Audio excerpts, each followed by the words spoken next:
In the morning of September 29, 1982, in Elk Grove Village, Illinois, 12-year-old Mary Kellerman woke up with a bad cold.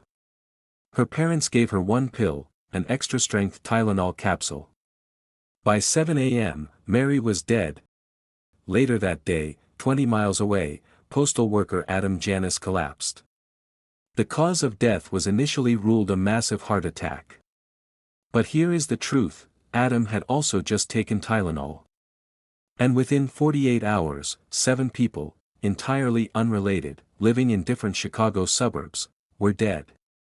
The only common link was the white and red capsule in their medicine cabinet. The setup: this wasn't a case of medical malpractice. This was a case of random, indiscriminate murder using one of the most trusted products in America. And the terrifying question wasn't who did this, but how did a simple pain reliever become a weapon? We're breaking down the forensic facts of the Chicago Tylenol murders, the unsolved case that forced us to seal every product we buy. The initial toxicology reports were baffling: potassium cyanide. A chemical so potent, one contaminated capsule contained over 10,000 times the lethal dose.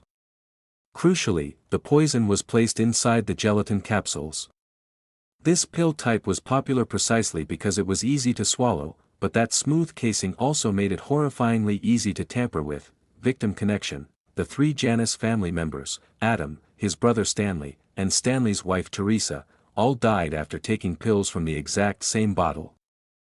A sharp-thinking public health nurse, Helen Jensen, first connected the dots, smelling the faint almond scent of cyanide on the remaining capsules. The big clue: when investigators analyzed the contaminated products, they found something critical. The pills came from bottles with different lot numbers, manufactured at 2 separate facilities in Pennsylvania and Texas. This meant the tampering did not happen at the factory. It happened later, at the point of retail. Someone walked into multiple stores, removed the bottles, inserted the poison, and put them back on the shelves. The FBI and a massive task force had 2 primary challenges: find the source of the cyanide and find the person who put it there. They investigated several suspects, but the most infamous name was James Lewis. Lewis's red herring: 1 week after the first death, Johnson & Johnson received a chilling, handwritten letter. It demanded $1 million to stop the killing. The author was identified as James Lewis, a consultant living in New York. Lewis was charged and convicted of extortion for the letter, but he always maintained he did not carry out the murders. The forensic dilemma: while Lewis fit the profile of a disgruntled loner, investigators could never forensically place him in Chicago at the stores where the pills were contaminated. They had a convicted extortionist, but not a proven murderer. The cold case pivot: decades later, in the 2000s, investigators gained a new tool: genetic genealogy. Police collected DNA from the 2 primary suspects, including Lewis. Yet, to this day, the DNA profiles taken from the contaminated bottles have never conclusively matched any individual.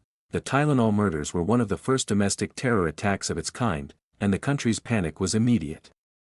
Halloween was virtually cancelled across Chicago in 1982. Consumers lost faith in every product they had to consume. Corporate response: Johnson & Johnson did something unprecedented. They recalled 31 million bottles of Tylenol nationwide, costing them over $100 million.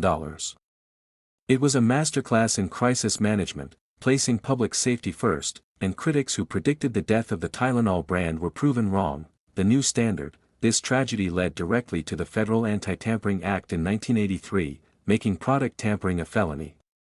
More importantly, it changed the medicine cabinet forever. J.J. spent millions redesigning the bottle, introducing the now familiar triple seal packaging, the glued box, the plastic neck seal, and the crucial aluminum foil liner. They also phased out the easy-to-tamper-with gelatin capsule for the more solid caplet. To this day, the case remains officially unsolved, the perpetrator protected by the very packaging failures they exploited. The identity of the Tylenol killer is still the greatest cold case in consumer history. What are your theories? Was James Lewis the man, and law enforcement just lacked the evidence? Or was the Tylenol killer simply a disgruntled local who has lived in the shadows for 4 decades? Drop your analysis in the comments below, and if you want more forensic deep dives into mysteries that changed the world, hit that subscribe button.